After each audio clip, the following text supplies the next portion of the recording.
गांव के किनारे एक छोटे से घर में रमेश और उसकी पत्नी सुमन रहते थे। घर छोटा था, पर अगर मन हो तो उसे सहेजना मुश्किल नहीं था। मगर इस घर में सुबह अक्सर काम से नहीं, टालने से शुरू होती थी। सुमन, मैं खेत पर जा रहा हूँ। जाते जाते बस इतना देख लेना, आंगन में बर्तन पड़े हैं और चूल्हे में राख भरी है। अभी तो बहुत सुबह है रमेश, थोड़ी देर बाद कर दूंगी। तुम हर बात के पीछे क्यों पड़े रहते हो? पीछे नहीं पड़ता, बस चाहता हूँ कि घर घर जैसा लगे। शाम को लौटूं तो थोड़ा सुकून मिले। ठीक है, मैं चलता हूँ। अपना भी ध्यान रखना। रमेश ने एक बार फिर आंगन की तरफ देखा। बिखरे बर्तन, कोने में पड़ा झाड़ू, जैसे हर दिन की वही कहानी दोहरा रहे थे। दोपहर चराई, पर घर की हालत वैसी ही रही। धूल जमीन पर जमी थी, बर्तन वैसे ही पड़े थे और सुमन ने उठकर बस करवट बदली थी। अरे सुमन, सो रही हो क्या? मैं कब से आवाज दे रही हूँ। सो नहीं रही, बस लेटी हूँ। अंदर आ जाओ कमला। ये बर्तन अभी तक यहीं पड़े हैं और तूने चूल्हा भी नहीं जलाया। मन ही नहीं हुआ, सुबह से बदन ढीला लग रहा है, सोचा थोड़ा आराम कर लूं। तुम भी ना, आते ही समझाने लगती हो। इतना भी क्या बड़ा काम पड़ा है, कर लूंगी। बड़ा काम नहीं है, पर रोज का काम रोज हो तो घर समना रहता है, नहीं तो थकान सब पर चढ़ जाती है। कल कल करते करते आदत बन जाती है सुमन, फिर आदमी का मन भी टूटने लगता है। रमेश ने तुमसे कुछ कहा क्या? नहीं, उसने कुछ नहीं कहा। वही तो बात है, जो आदमी कम बोलता है उसका दुख चेहरे पर दिखता है। अच्छा, मैं चलती हूँ, पर सच कहूँ, हालत देखकर अच्छा नहीं लगा। ठीक है, जाती बार दरवाजा लगा देना। उधर खेत में रमेश बिना रुके काम कर रहा था। धूप तेज थी, पीठ झुकी हुई थी और उसके हाथों की चाल में आदत तो थी, पर मन में जमा बोझ साफ महसूस होता था। रमेश, जरा बैठ जा। सुबह से लगातार काम कर रहा है। पानी पी ले। तू हर दिन इतना खटता है, घर जाकर कम से कम गरम खाना और चैन तो मिलता होगा। चैन, बस यही चीज कम पड़ जाती है। घर पहुंचता हूं तो काम खत्म नहीं होता, बस जगह बदल लेता है।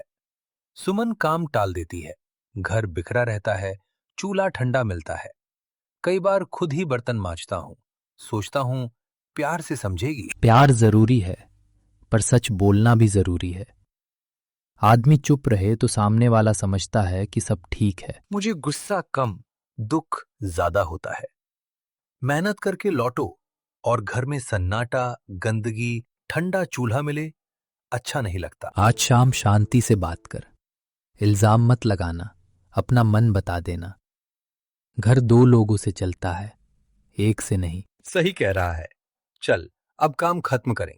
सूरज ढलने से पहले ये हिस्सा पूरा करना है। शाम को जब रमेश घर लौटा तो सामने वही दृश्य था जो सुबह छोड़कर गया था। बर्तन वैसे ही पड़े थे, झाड़ू अनटच्ड था और चूल्हा अब भी ठंडा था।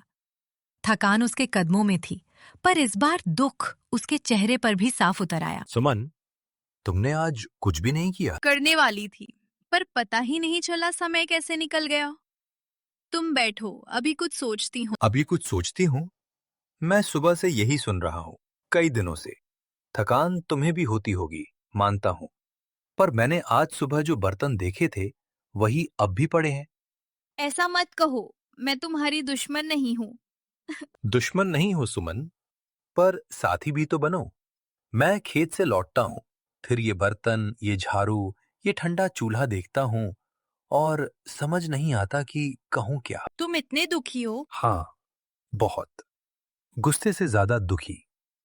आज जब मैंने इन बर्तनों और उस झाड़ू को देखा तो लगा जैसे घर मुझसे कुछ कह रहा हो। रमेश की आवाज ऊंची नहीं थी, मगर उसके शब्द सीधे दिल पर लग रहे थे। पहली बार सुमन ने उसकी थकान के पीछे छिपा दर्द साफ देखा। मैंने कभी इस तरह से नहीं सोचा। मुझे लगा तुम बस नाराज होते हो फिर भूल जाते हो। अगर मैं बदलना चाहूँ तो क्या बहुत देर हो गई है?